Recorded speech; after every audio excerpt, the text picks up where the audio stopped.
শেষ 15 বছর ধরে আমরা পশ্চিমবঙ্গে ক্ষয়রাতির বাজেট দেখেছি। এই বাজেট রাম রাজত্বের বাজেট।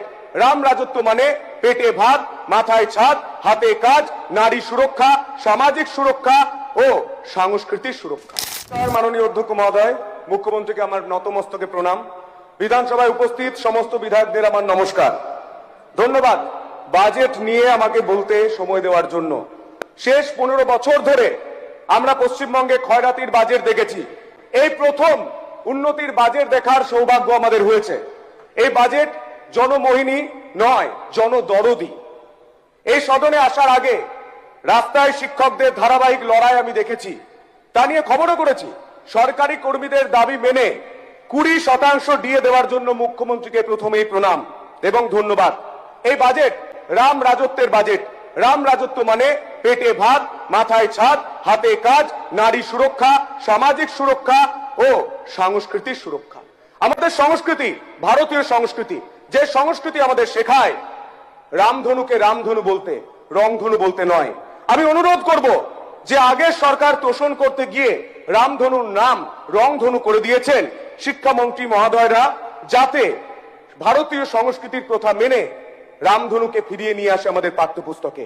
অনেকেই আমাদের সরকারের উপর আশায় বুক বেঁধেছেন যে পাঠ্যপুস্তকে রামধনু ফিরে আসুক। আমাদের সংস্কৃতি এমন সংস্কৃতি হোক যাতে মালদা মুর্শিদাবাদ থেকে আমাদের ভাই বোনেদের রাতারাতি বাড়ি ছেড়ে, ঘর ছেড়ে যাতে অন্য জায়গায় চলে যেতে না হয়। সংস্কৃতির কথা বলতে গেলে আমি যে বিধানসভা থেকে আসছি, দেবাদিদেব মহাদেব বাবা তারকনাথের স্থান তারকেশ্বর। সেই তারকনাথের ধাম তারকেশ্বর এতদিন কোনো দিন বাজেটে জায়গা পায়নি। মাননীয় স্পিকার মহাশয়, আমি সমগ্র তারকেশ্বরবাসীর হয়ে এই সরকার ও মুখ্যমন্ত্রীর কাছে কৃতজ্ঞতা প্রকাশ করছি। এই প্রথম বাজেটে তারকেশ্বর বাবা তারকনাথের চরণে হওয়া শ্রাবণী মেলাকে জাতীয় উৎসব বলে ঘোষণা করা হয়েছে। তার জন্য মুখ্যমন্ত্রীকে অসংখ্য ধন্যবাদ। শেষ 15 বছর ও আগের 34 বছরে তারকেশ্বরের মন্দিরের ঐতিহ্য নিয়ে কোন রকম কথা বলতে শোনা যায় না। এমনকি আমি দুঃখের সঙ্গে জানাচ্ছি, তারকেশ্বর ডেভেলপমেন্ট অথরিটি টিডি এর মাথায় তৎকালীন ফিরহাদ হাকিম মহাশয়কে বসিয়ে দেওয়া হয়েছিল। তা দেবাদিদেব মহাদেব এবং আমাদের শিব ভক্তদের অপমান করা হয়েছিল। বিগত দুটি সরকার বারবার তারকেশ্বরকে নেগলেক্ট করেছে, ফুরফুরা শরীফ নিয়ে কথা বলেছে, তা নিয়ে আমার কোনো আপত্তি নেই। উন্নয়নের প্রজেক্ট হয়েছে সেখানে, তা নিয়ে আমার কোনো আপত্তি নেই। কিন্তু কেন তারকেশ্বর ব্যর্থ ছিল, এই উত্তর আগের সরকার যারা প্রতিনিধিত্ব করেছেন উত্তর দিতে হবে। শ্রদ্ধেয় শুভেন্দু অধিকারী মহাশয় যেদিন থেকে মুখ্যমন্ত্রীর চেয়ারে বসেছেন, উনি নিজের বক্তব্যে বারবার তারকেশ্বরের উন্নয়নের কথা বলেছেন, শ্রাবণী মেলাকে বড় করে করার কথা বলেছেন, নিজে ছুটে গিয়েছেন বাবা তারকনাথের কাছে।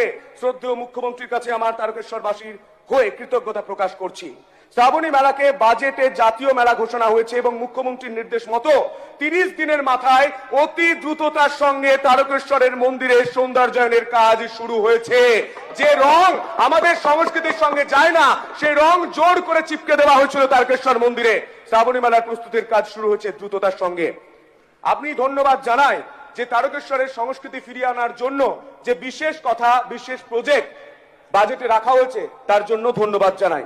মাননীয় স্পিকার স্যার, আগের সরকার তৃণমূল সরকার তারকেশ্বরের যে হাসপাতাল রয়েছে সেই হাসপাতালের কি পরিস্থিতি করেছেন তা আমাদের স্বাস্থ্য প্রতিমন্ত্রী সুমনা ম্যাডাম নিজে গিয়ে পরিদর্শন করে এসেছেন। আমি স্বাস্থ্যমন্ত্রী এবং স্বাস্থ্য প্রতিমন্ত্রীর কাছে অনুরোধ করছি যাতে এই হসপিটালের উন্নয়ন হয়, কারণ ওই হসপিটালে শ্রাবণী মেলা এবং চৈত্র মাসে প্রচুর শ্রদ্ধালু এবং প্রচুর মানুষ যান চিকিৎসা করাতে, কিন্তু চিকিৎসা না পেয়ে ফিরে যেতে হয়। শুধু একটাই পায়, রেফার রেফার রেফার। এই সংস্কৃতি আমরা পরিবর্তন করার চেষ্টা করছি। 70 কিলোমিটার দূরে কেন আমি কলকাতায় চিকিৎসা করাতে আসব, এই প্রশ্নের উত্তর আমি খোঁজার চেষ্টা করছি। আগের সরকারকে উত্তর দিতে হবে। শুধু তাই নয়, এত বড় বাস স্ট্যান্ড থাকা সত্ত্বেও, জমি থাকা সত্ত্বেও সেই বাস স্ট্যান্ড থেকে কোনো সরকারি বাস চলে না। আমি পরিবহন দপ্তরের মন্ত্রী মাননীয় অর্জুন সিং এর সঙ্গে দেখা করে আমি পেপার জমা করেছি এবং তিনি আশ্বস্ত করেছেন সেখান থেকে সমস্ত সরকারি বাস চলবে। তার জন্য ওনাকে প্রথমেই ধন্যবাদ জানাই। এর পরবর্তী ক্ষেত্রে আমি একটাই কথা বলতে চাই, মাননীয় স্পিকার সাহেব, এই বাজেটে কোনো ফটকা বাজেট করা হয়নি, চমকপ্রদ বাজেট নয়। এটা সাস্টেনেবল ডেভেলপমেন্টের কথা মাথায় রেখে বাজেট করা হয়েছে। হয়তো বিরোধীদের অনেকের এটা বুঝতে অসুবিধা হচ্ছে, মাথার উপর দিয়ে যাচ্ছে। আপনার সময় শেষ হয়েছে। আমি শেষ করছি। এই বাজেট সিভিক ভলেন্টিয়ারদের বাজেট, প্রাণী বন্ধুদের বাজেট, পাকা বাড়ি দেওয়ার বাজেট, গ্রামের উন্নয়নের বাজেট, আলু চাষীদের বাজেট, সেবা শিল্প স্বাস্থ্য সংস্কৃতির বাজেট, রাম রাজত্বের বাজেট, দেবাদিদেব মহাদেবের আশীর্বাদে আমাদের এই সরকার চলছে তার বাজেট। হর হর মহাদেব।